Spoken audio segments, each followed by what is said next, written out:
여러분 2010년 6월 26일을 혹시 기억하십니까? 저는 그날이 아주 생생하게 기억에 남는데요. 벌써 10여 년이나 지났는데도 그날을 잊을 수가 없습니다. 제가 서울에 있는 다른 교회에서 사역을 하고 있었던 때였는데 그날 저는 중요한 일이 있어서 부모님께서 계시던 울산으로 내려가 있었습니다. 그 당시에 저와 교제하던 여자친구가 있었는데요. 그 친구가 그날 하얀색 옷을 입고 제 옆에 나란히 서 있었습니다. 그날 이후 그 친구는 저를 남편이라고 부르고 저는 그 친구를 아내라고 부르기 시작했습니다. 눈치 빠르신 분들은 오늘 설교 제목 보시면서 처음부터 아 하셨을 거고, 아내신 분들은 아직까지도 저게 무슨 소리야. 그날은 제 결혼식 날입니다. 주변 환경은 그날이 그 전날이랑 다를 바가 하나도 없는 똑같은 날이었습니다. 비슷한 시간에 해가 뜨고 비슷한 시간에 해가 지고 날씨는 똑같이 후덥지근하고 결혼식을 했다고 해서 뭐가 확 달라지는 일이 일어난 것은 전혀 아니었습니다. 하지만 저와 제 아내에게는 그 전과 그 후가 각자가 살아가던 세상이 완전히 달라졌죠. 결혼 전에는 만나기 위해서 약속을 잡아야 하고 만나고 나서는 각자의 집으로 들어가야 했습니다. 하지만 결혼을 하고 나니까 같은 집으로 들어가게 됩니다. 같은 곳에서 잠이 들고 같은 곳에서 함께 눈을 뜨게 되지요. 누구나 그렇듯이 연애를 할 때는 감정이 오르내리며 헤어졌다 만났다도 했었지만 이제는 어떤 상황 속에서도 헤어질 수 없는 하나를 이루게 된 것입니다. 함께 있는 것이 당연하고 함께 하지 않을 때에 오히려 이상해지는, 누구나 저를 보면서 아내를 떠올릴 수 있고 아내를 보면서 저를 떠올릴 수 있는 완전한 하나를 이루게 된 것이지요. 전혀 다른 환경에서 자라온 두 사람이 그날 이후로는 같은 방향을 바라보고 같은 꿈을 품고 같은 곳을 향해서 함께 걸어가게 되었습니다. 이와 같이 결혼식이라는 것은 많은 사람들 앞에서 서로를 향한 사랑을 공식적으로 선언을 하고 이제부터는 서로만 바라보면서 살겠다, 다른 곳에 한눈 팔지 않고 서로만 바라보며 살겠다라고 공식적으로 약속하는 하나됨의 언약식인 것이지요. 예배 가운데에도 이런 결혼식과 같은 언약식이 있습니다. 그것은 바로 하나님의 말씀하심이라는 카테고리 안에 포함되어 있는 세례입니다. 오늘은 그리스도와의 연합, 그리고 그 하나됨을 선언하는 결혼식과 같은 세례에 대해서 살펴보면서 함께 은혜를 나눠보고자 합니다. 세례라는 말의 원어를 직역하면 물에 적시다, 물에 담그다 라는 뜻을 지닌 단어입니다. 그래서 물에 담구어 씻는다 라는 의미로도 이 단어를 해석할 수가 있지요.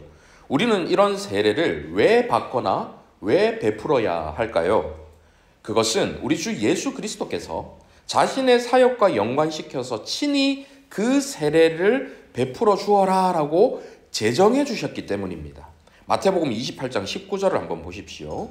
부활하신 주님께서 하늘로 오르시기 직전에 제자들에게 마지막으로 분부하신 말씀입니다. 같이 한번 읽어보실까요? 시작.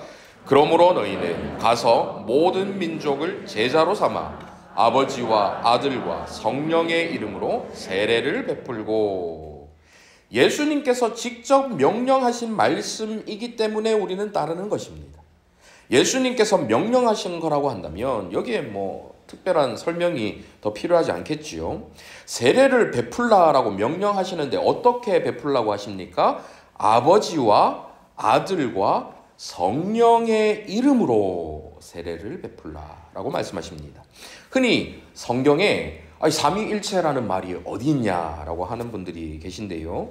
삼위일체라는 이 용어 자체는 나오지 않지만 이 삼위일체의 뜻을 담은 구절들이 성경에는 아주 많습니다. 무엇보다 우리 예수님께서 친히 아버지와 아들과 성령을 구분지어서 말씀하신 것에서 우리는 하나님께서 삼위로 계시는 분이시구나 하는 것을 분명하게 알 수가 있는 것이지요. 이처럼 우리는 삼위일체 하나님의 이름으로 세례를 받습니다. 이 세례는 삼위 하나님께서 자기 자신을 우리에게 내어주시는 행위입니다. 그래서 세례를 가리켜서 말씀과 기도와 함께 은혜의 방편이다라고 부르는 것이죠. 말씀, 기도, 성례 안에는 세례와 성찬이 포함되어 있는데요. 이 말씀, 기도, 성례를 우리는 은혜의 방편이다라고 부릅니다. 세례를 줄 때에는 그냥 물을 붓는 것이 아니라 성부와 성자와 성령의 이름으로 세례를 준다라는 이 말씀을 선언하면서 물을 붓습니다. 즉 주님께서 친히 제정하신 그 권위와 주님께서 주신 그 말씀이 물을 붓는 행위 또는 물을 뿌리는 행위, 물을 적셔서 머리 위에 손을 얹는 그 행위에 앞서서 그 말씀이 선포되는 것이지요. 이 말씀이 없이는 물을 붓는 행위 자체에 어떤 의미가 담겨 있거나 효력이 생기는 것이 아닙니다. 물이 무슨 특별하고 거룩한 성수가 아니기 때문이죠. 그래서 물을 뿌리면 거기에서 뭔가가 신비로운 일이 일어나는 것이 아니라는 말씀입니다. 물을 붓는 행위보다도 그 전에 선포되는 이 말씀이 중요하기 때문에 이 순서가 하나님의 말씀하심 순서에 포함되어 있는 것이고, 아무나 세례를 주는 것이 아니라 말씀의 사역자인 목사가 세례를 주는 것입니다. 물론 이 순서가 하나님의 말씀하심에 있는 또 다른 이유는 말씀을 통해서 믿음을 갖고 말씀을 들음으로 믿음이 나서 그 믿음을 고백한 자에 한해서 세례를 줄 수 있기 때문이기도 하지요. 성경에서는 이 세례에 대해서 다양한 의미로 가르쳐 주고 계십니다.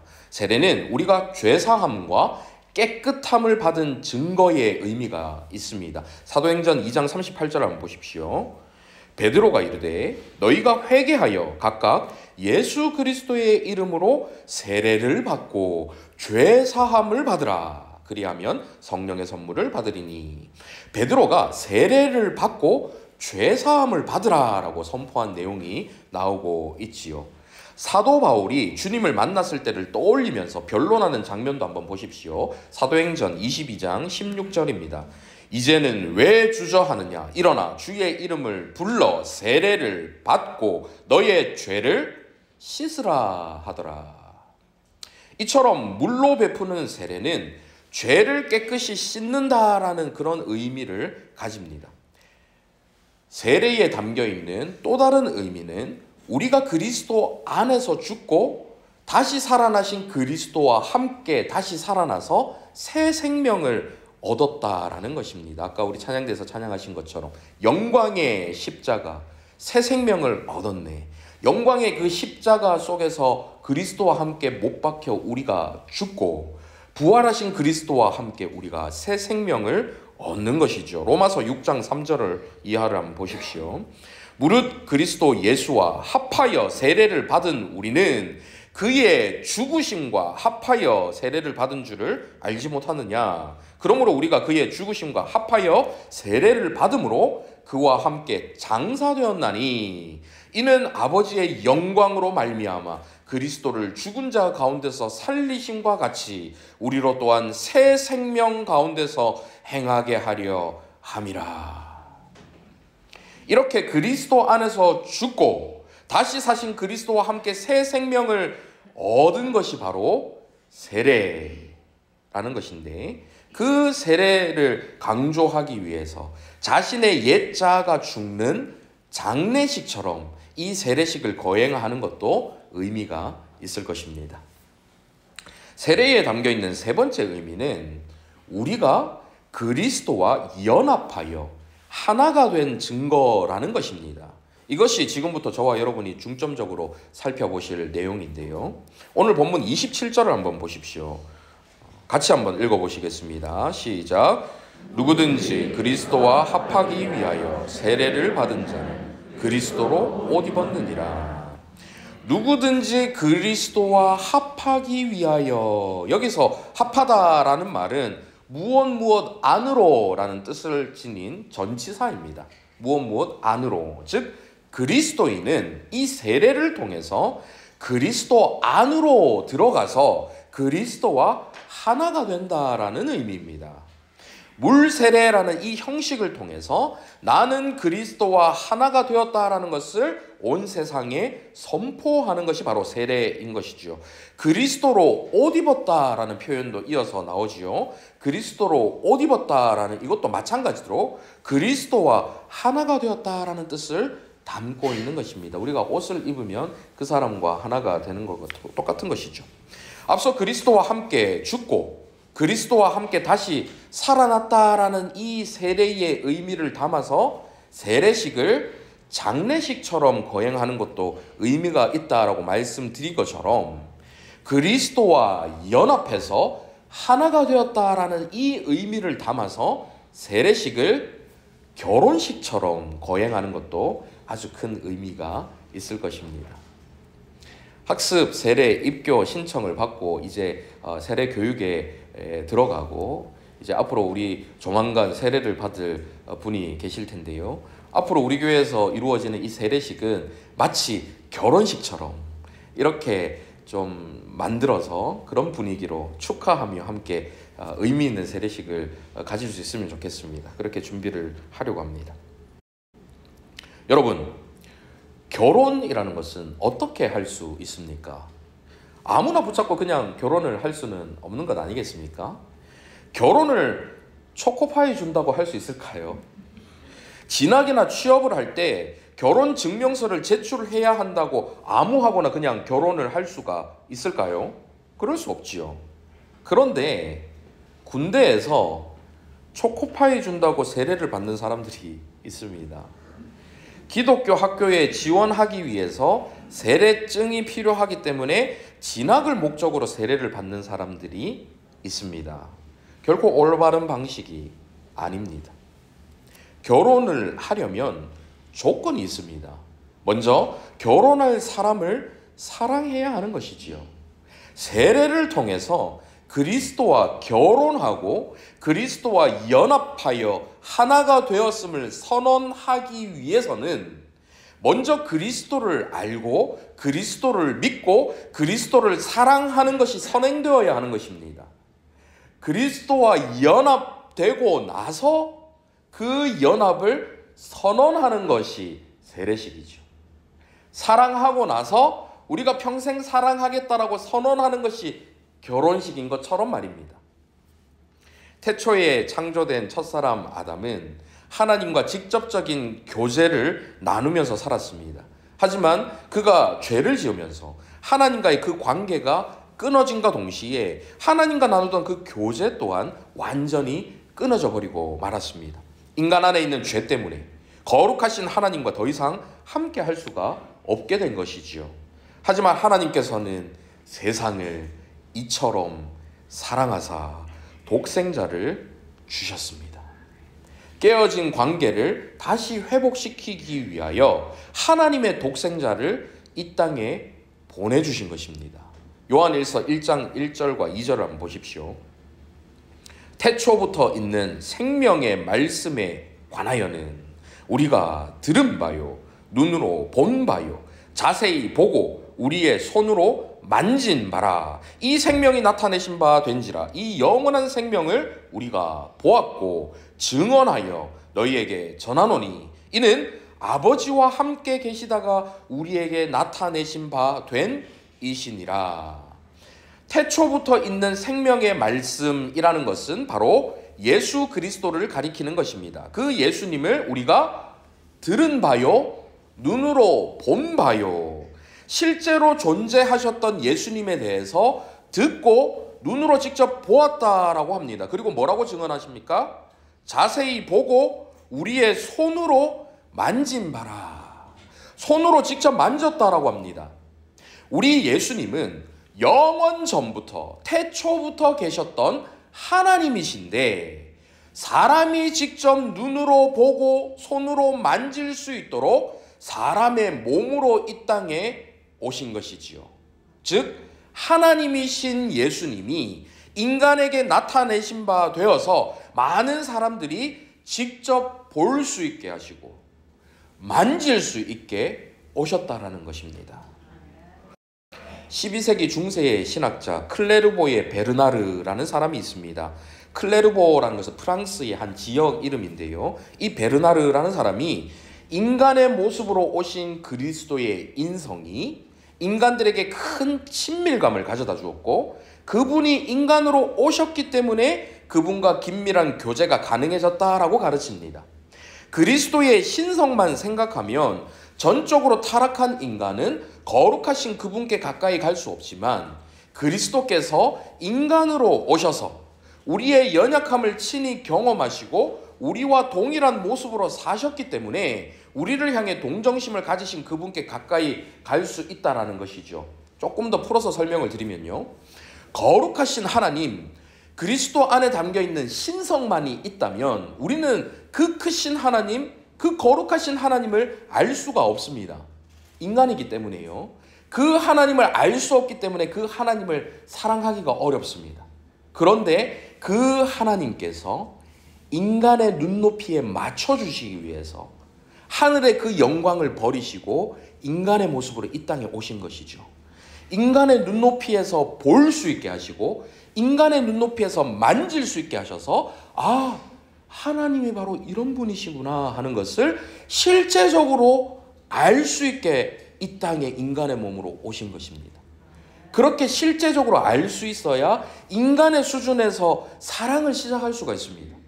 근데 거룩하신 하나님, 멀리 계신 하나님으로만 계시면 이런 실제적인 사랑을 할 수가 없어요. 우리의 사랑이 너무 수준이 낮기 때문에, 인간이 너무 수준이 낮기 때문에. 그래서 하나님께서 그 수준에 맞추시기 위해서, 그 눈높이에 맞추시기 위해서 이 땅에 인간의 모습으로 오신 것이죠. 완전한 하나님의 형상을 가지신 완전한 인간이신 그리스도를 바라봄을 통해서 우리는 그분의 완전하심과 아름다우심, 거룩하심과 사랑스러우심을 담고 싶어지고 사랑하게 된다는 것입니다.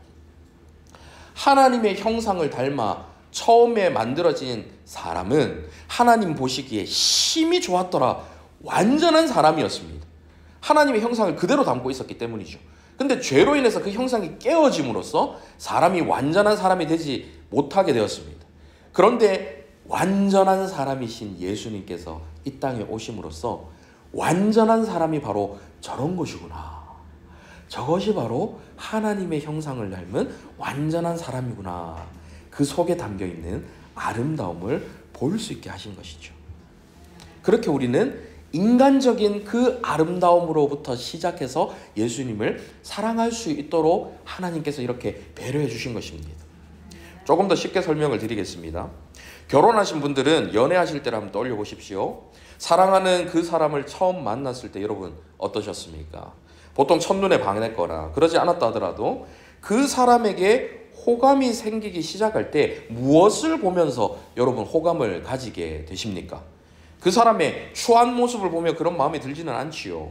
그것이 뭐 외모이든 그 사람의 능력이든 무엇이든 간에 그 사람에게 있는 아름다움을 보고 호감이 생기거나 반하게 되지 않습니까? 처음에 그 사람을 보고 외모가 마음에 들거나 성격이 마음에 들거나 능력이 마음에 들거나 어쨌든 내 마음에 드는 호감을 사는 어떤 아름다움을 그 사람에게서 발견할 때 우리는 그 사람에게 관심을 가지기 시작하고 호감을 느끼기 시작합니다. 그렇게 호감이 생겨서 그 사람을 계속해서 보는데 보면 볼수록 매력이 넘칩니다. 그러면 어떻게 되나요? 소위 사랑에 빠지게 되는 것이죠. 조금 눈에 띄고 신경이 쓰이기 시작하던 사람이 마음속에 훅 들어오면 마치 그 사람에게 스포트라이트가 비춰진 것처럼 그 사람이 어디에 있든 그 사람밖에 보이질 않습니다. 어딜 가나 그 사람이 어디 있는지부터 의식하게 되고요. 왔나 안 왔나? 그 사람에게 잘 보이고 싶어 합니다. 그 사람이 뭘 좋아한다 그러면 그 다음부터 막 그 좋아하는 걸 하기 위해서 그 사람이 막 근육질을 좋아한다면 그때부터 열심히 운동을 막 하기 시작하죠. 그 사람에 맞춰서 어떻게든 호감을 살려고 노력을 합니다. 여러분 그때를 한번 떠올려 보십시오. 여러분도 그럴 때가 있으셨지 않았습니까? 예. 그렇게 호감을 사는 사람을 만났을 때 좋아하는 마음이 생기면 그 사람에게 있는 좋은 모습들만 눈에 들어오게 되지요. 이 땅에 인간으로 오신 우리 예수님의 그 완전하신 아름다움은 누구나 발견하면 그 순간 빠져들게 될 수밖에 없습니다. 왜냐하면 예수님은 완전한 아름다움을 가지셨기 때문입니다.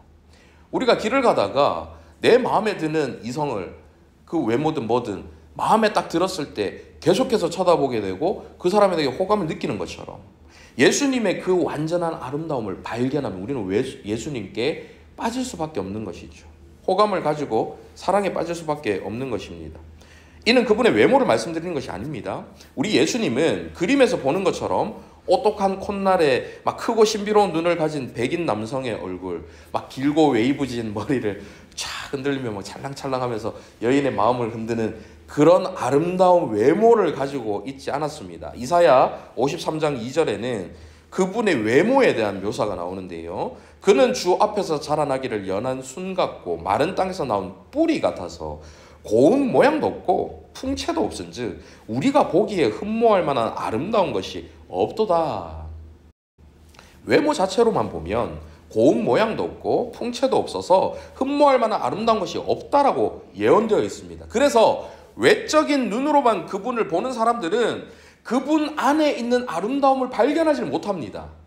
왜 예수님이 아름답다 그러지? 저 사람이 그렇게 아름다운 사람인가? 발견하지 못하는 것이죠.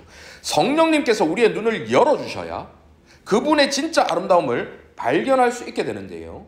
그렇게 그분의 아름다움을 발견하게 되면 그 완전한 아름다움으로 인해서 그분을 더 보고 싶고 더 알고 싶고 더 가까워지고 싶어지는 것입니다. 한마디로 주님과 사랑에 빠져서 주님과 연애를 시작하게 되는 것이지요.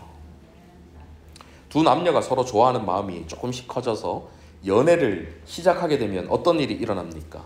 뭐 어떻게 해서든 한 번 더 보려고 아침에 출근할 때 막 태워다 주기도 하고 일하면서도 막 하루 종일 문자하면서 서로 킥킥거리면서 문자를 이어가고 마치면 만나서 저녁 같이 먹고 막 커피 마시면서 그렇게 실컷 얘기했는데도 집 앞까지 막 바래다 준 다음에 같이 또 걸어가면서 이야기가 끊어지지 않습니다. 집에 다 왔는데도 들여보내지 않고 한 바퀴만 더 돌자고 그러고 그렇게 아쉬운 마음에 빨빨하고 들어갔는데 막 우리 못다한 얘기는 전화로 하자 하면서 전화하고 밤새도록 전화하고.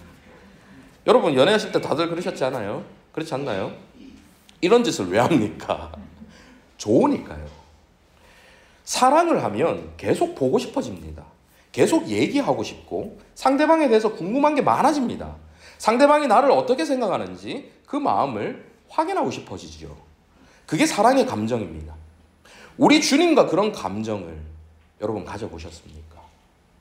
주님의 아름다움에 이끌려서 계속 주님을 보고 싶고 계속 주님을 만나고 싶고 계속 주님을 흠모하고 사랑하는 마음을 가져보셨습니까? 주님의 아름다움이라는 표현 자체도 좀 생소하거나 어색하신 분이 혹시 계실지 모르겠습니다. 우리 주님이 아름답나? 주님의 아름다움, 그것에 대해서 여러분 묵상하시고 그 아름다움을 발견하시면 그 완전한 아름다움에 빠져들 수밖에 없는 것이죠. 그렇게 주님의 아름다움을 발견하고는 그분만이 더럽고 추악하고 나 스스로는 나 자신을 결코 구원할 수 없는 나에게 꼭 필요한 유일한 구원자이시구나 하는 것을 깨닫게 될 때에 우리 안에 믿음이라는 것이 생기는 것입니다. 이 모든 것이 가능하게 된 것이 바로 하나님께서 인간의 몸으로 이 땅에 오셔서 인간의 눈높이에서 사랑을 시작할 수 있게 해주신 것이죠. 그래서 믿음이 생기는 1단계는 예수 그리스도의 이 땅에서의 삶을 보면서 그 예수 그리스도의 인간적인 모습에 눈높이에 맞춰 사랑을 시작하는 것입니다. 그 완전하신 인간적인 모습, 너무나도 사랑을 베풀어 주시고 흠이 없으신 그 모습에 그분의 그 삶을 보면서 그 눈높이에 맞춰 사랑을 시작하게 되는 거죠. 예수라는 사람이 이런 삶을 살았어? 이런 걸 가르쳤어? 이렇게 살다 갔어? 그 사람이 죄가 없는데? 이렇게 죽었어? 그것이 나를 위해 죽었다고?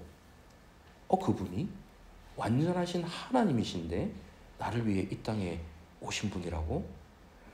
처음 시작은 인간적인 눈에서 시작하지만 점점 그분의 진짜 모습을 보게 되면서 우리는 진정한 사랑을 하게 되고 진정한 믿음을 가지게 되는 것이죠.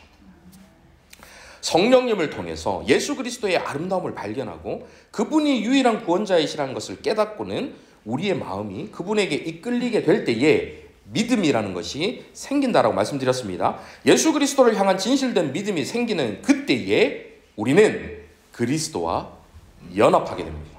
오늘 본문 26절을 한번 보십시오. 같이 읽어보실까요? 시작. 너희가 다 믿음으로 말미암아 그리스도 예수 안에서 하나님의 아들이 되었으니. 그리스도 예수 안에서라는 말 역시 앞서 그리스도 안으로와 같은 의미입니다. 그리스도 예수 안에서 그분과 하나가 되었다라는 의미지요. 그런데 그것이 어떻게 이루어졌다고요? 너희가 다 믿음으로 말미암아. 믿음을 통해서 그리스도 예수 안으로 들어가 그분과 하나가 된 것입니다. 그렇게 하나님의 아들이신 그리스도와 하나가 되었기 때문에 저와 여러분이 하나님의 아들이 되는 것이죠. 믿음으로 예수님을 믿어서 저와 여러분에게 어떤 능력이 생겨서 독자적으로 하나님의 아들이 되는 것이 아니라 믿음이 생겨서 하나님의 아들이신 예수님과 하나가 되었기 때문에 저와 여러분도 하나님의 아들이 될 수가 있는 것입니다.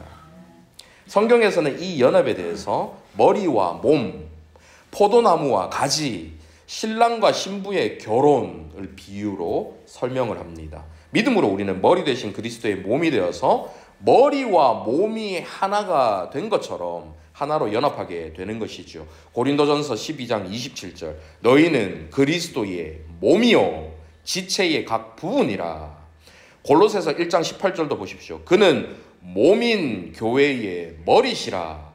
그가 근본이시요 죽은 자들 가운데서 먼저 나신 이시니 이는 친히 만물의 으뜸이 되려 하심이요. 그리스도는 우리의 머리고 우리는 그분의 몸이 되어서 하나가 되는 것입니다. 믿음으로 우리는 포도나무이신 그리스도의 가지가 되어서 나무와 이 가지가 하나됨과 같이 하나로 연합하게 됩니다. 요한복음 15장 5절 나는 포도나무요 너희는 가지라. 그가 내 안에 내가 그 안에 거하면 사람이 열매를 많이 맺나니 나를 떠나서는 너희가 아무것도 할 수 없습니다. 그리고 믿음으로 우리는 신랑 되신 그리스도의 신부가 되어서 신랑과 신부가 결혼하여 하나됨과 같이 하나로 연합하게 됩니다. 요한계시록 19장 7절 8절 우리가 즐거워하고 크게 기뻐하며 그에게 영광을 돌리세. 어린 양 예수 그리스도 어린 양의 혼인기약이 이르렀고 그의 아내 교회 성도 그의 아내가 자신을 준비하였으므로 그에게 빛나고 깨끗한 세마포 옷을 입도록 허락하셨으니 이 세마포 옷은 성도들의 옳은 행실이로다 하더라. 이를 쉽게 설명을 드리겠습니다. 누군가의 아름다움을 발견하여 좋아하고 끌리는 감정이 생기면 연애를 시작하게 된다고 말씀드렸죠. 그렇게 그 사람의 아름다움을 충분히 그리고 진정으로 깨닫게 되면 비로소 그 사람과 결혼을 하고 싶어집니다. 예수님에 대해서 처음으로 듣고 그분에 대해서 호감이 생기면서 점점 더 그분을 알아가고 그러다 어느 순간 자신의 죄성과 그리스도라는 구원자의 필요성을 느끼게 될 때에 믿음이 생겨나서 그분과 연합을 하게 되는 건데요. 이러한 연합이 이루어졌을 때에 한 교회의 성도들이 모두 모인 자리에서 공식적으로 그 연합됨을, 그 하나됨을 선언하고 앞으로도 그 하나됨을 지켜나가겠다라는 약속을 하는 의미로 하는 것이 바로 그리스도와의 결혼식, 즉 세례식인 것입니다. 이러한 연합됨 없이 우리는 그리스도와 참된 교제로 나아갈 수가 없습니다. 주님과 실제적인 교제의 기쁨을 누리는 그 참된 예배로 나아갈 수가 없는 것입니다. 몸이 머리와 함께 붙어 있어야 피와 생명이 머리와 몸과 서로 오가게 됩니다. 가지가 포도나무에 붙어 있어야 나무 줄기와 뿌리로부터 각종 영양분을 가지가 받을 수가 있는 것입니다. 신부가 신랑과 결혼을 해야 신랑이 가지고 있는 이 모든 유익들을 신부도 함께 공유할 수 있게 되는 것이지요. 이처럼 예수님과 하나됨, 예수님과 연합이 곧 그분과 나누는 실제적인 교제의 기반이 되는 것입니다. 다시 말씀드리면 살아계신 예수님과 나누는 실제적인 교제는 오직 참된 믿음을 가진 사람, 그 믿음으로 그리스도와 연합된 사람만이 누릴 수가 있는 것입니다. 이런 이유에서 그리스도와 나누는 실제적인 교제의 방법 중에 하나인 성찬, 이 성찬식에는 세례를 받으신 분만 참여할 수 있게 해드리는 것이죠. 그러니 여러분, 세례를 사모하셔야만 합니다. 여러분, 세례를 꼭 받으셔야 합니다. 물론 이 말씀은 사랑하지도 않는데 결혼부터 하라는 말씀은 아닙니다. 믿지도 않는데 급하게 세례를 받으시라는 뜻이 아닙니다.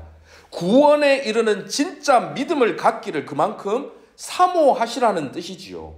그리고 그 믿음이 흔들리지 않도록, 딴 데 눈 돌리지 않도록 만인 앞에서 공식적인 결혼식을 빨리 하시라는 뜻입니다. 연애를 하는데 결혼을 하지 못하는 이유가 무엇일까요? 이 사람에 대한 확신이 없어서이지 않겠습니까? 다른 데 눈을 돌릴 수도 있는 여지를 남기는 것 아니겠습니까? 우리가 예수님을 진실되게 믿는다면 공식적으로 결혼식을 통해, 세례식을 통해 그 확신을 선포하는 겁니다. 자, 이제 여러분, 저는 다른 데 눈 돌리지 않겠습니다. 자, 이제 여러분, 저는 예수님만 저의 신랑으로 삼고 예수님과 함께 살아가겠습니다. 이게 바로 세례죠. 여러분, 세례 꼭 받으셔야 합니다. 사랑하는 성도 여러분, 여러분은 우리 예수님과 연합된 참된 믿음의 소유자이십니까?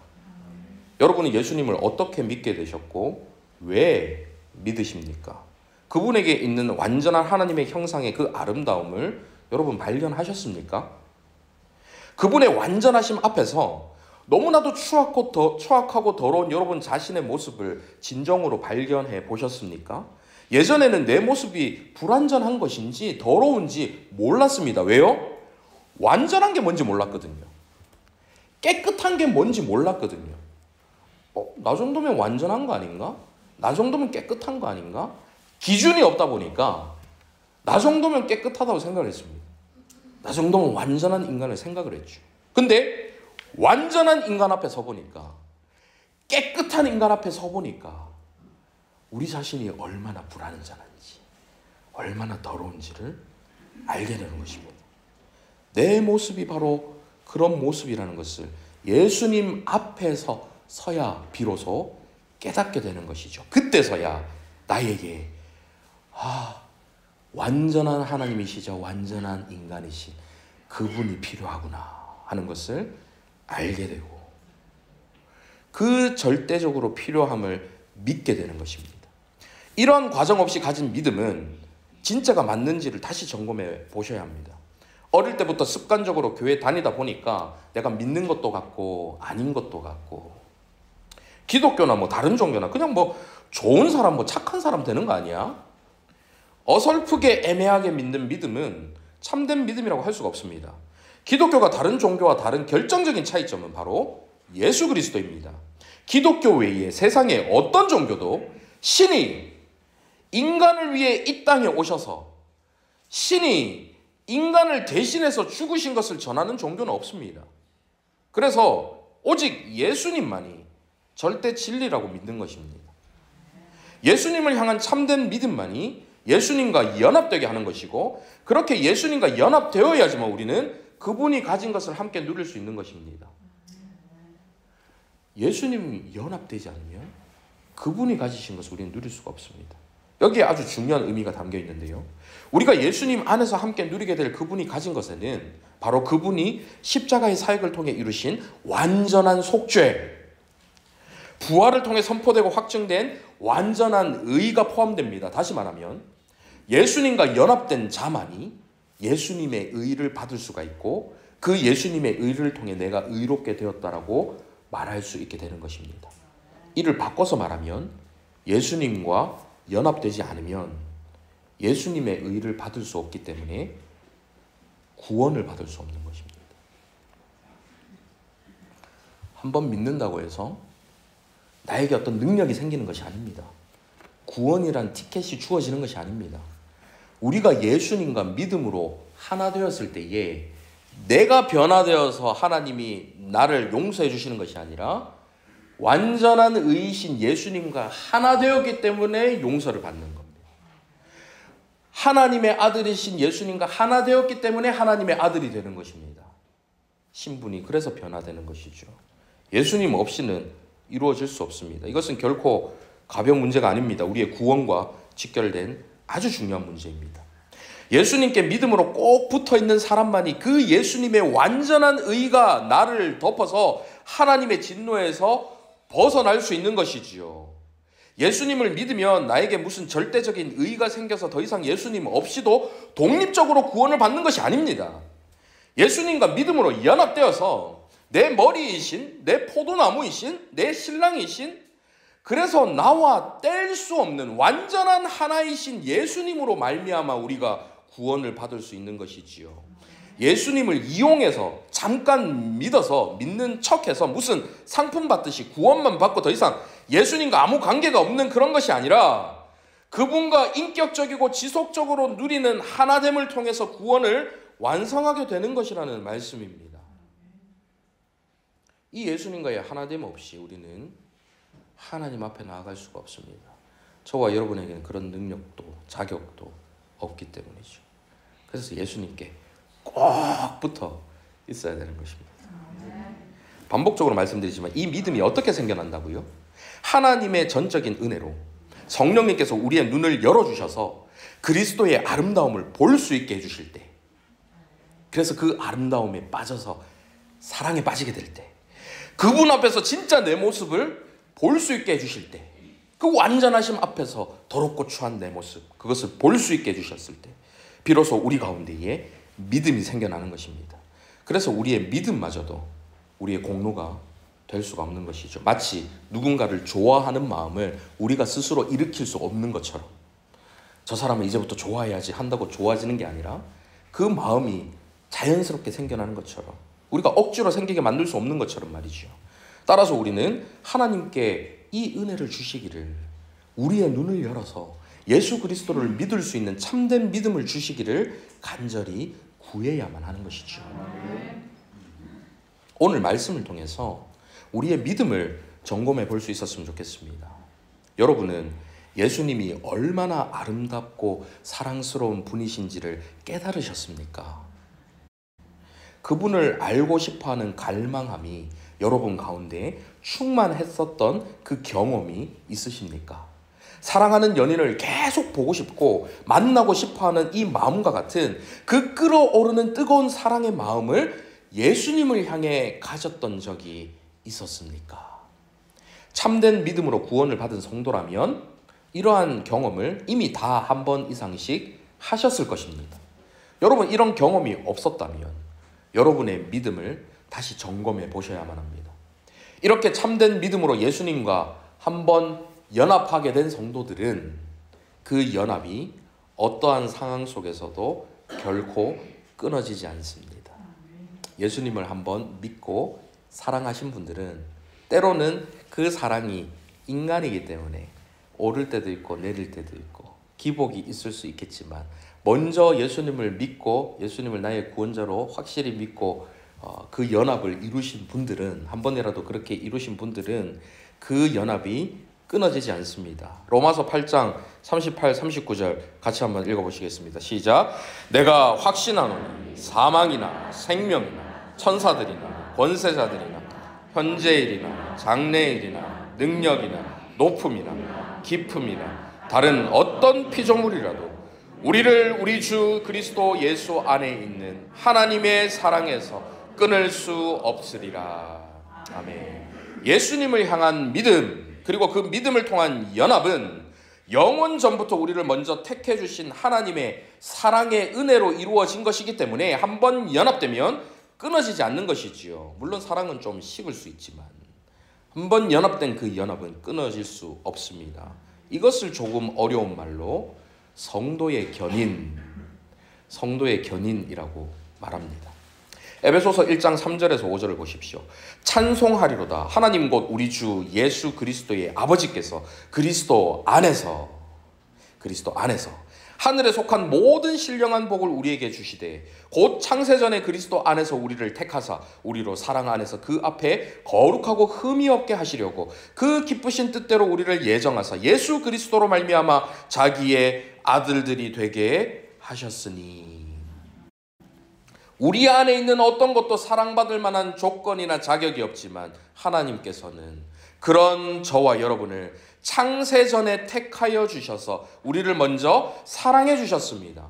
그 사랑으로 우리를 위해 이 땅에 아들을 보내셨고 그 아들을 통해 택하신 우리를 하나님의 자녀들로 삼아 주셨기 때문에 그렇게 택함받은 우리는 영원히 하나님으로부터 끊어지질 않습니다.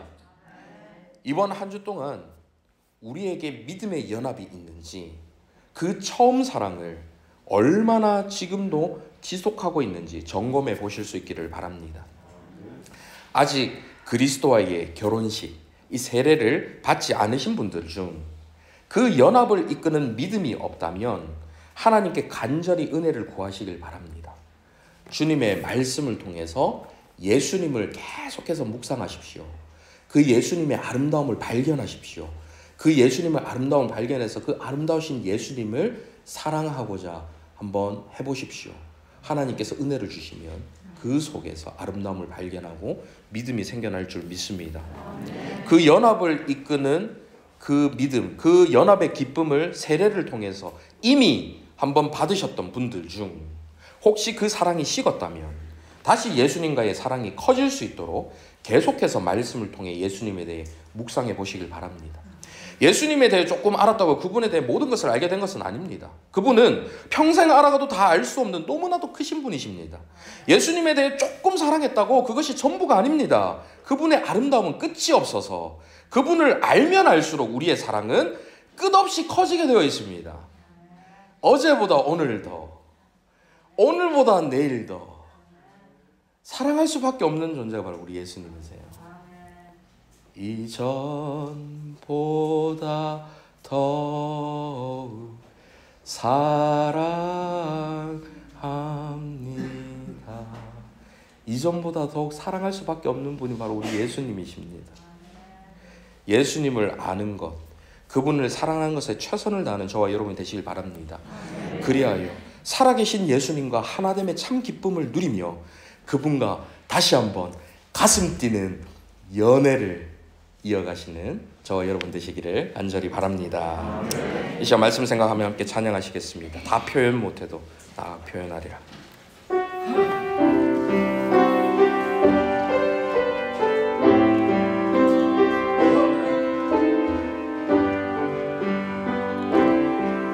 다 표현 못해도 나 표현하리라. 다 고백 못해도 나 고백하리라. 다 알 수 없어도 나 알아가리라. 다 닮지 못해도 나 닮아가리라. 다 표현 못해도 다 표현 나 표현하리라. 다 고백 못해도 주님을 향한 그 사랑을 나 고백하리라. 너무 크신 분이라 그분을 다 알 수 없어도 그 아름다움을 나 계속해서 알아가리라. 다 닮지 못해도 나 닮아가리라. 그 사랑 얼마나 아름다운지, 그 사랑 얼마나 날 부욕해 하는지, 그 사랑 얼마나 크고 놀라운지를, 그 사랑 얼마나 나를 감격하게 하는지. 다시 한번 고백합니다. 다 표현 못해도 다 표현 못해도 나 표현하리라. 다 고백 못해도 나 고백하리라. 다 알 수 없어도 나 알아가리라. 다 닮지 못해도 나 닮아가리라. 그 사랑 얼마나 아름다운지, 그 사랑 얼마나 날 부욕해 하는지, 그 사랑 얼마나 크고 놀라운지를, 그 사랑 얼마나 나를 감격하. 마지막으로 한 번 더 고백합니다. 그 사랑 얼마나, 그 사랑. 하늘 영광 버리고 이 땅에 천하디 천한 인간의 모습으로 이 땅에 오신 그 사랑,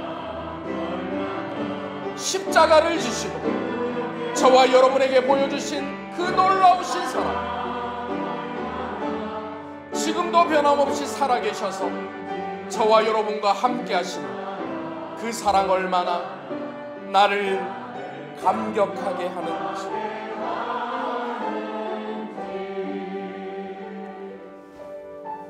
이 시간 말씀을 생각하며 함께 기도했으면 좋겠는데요.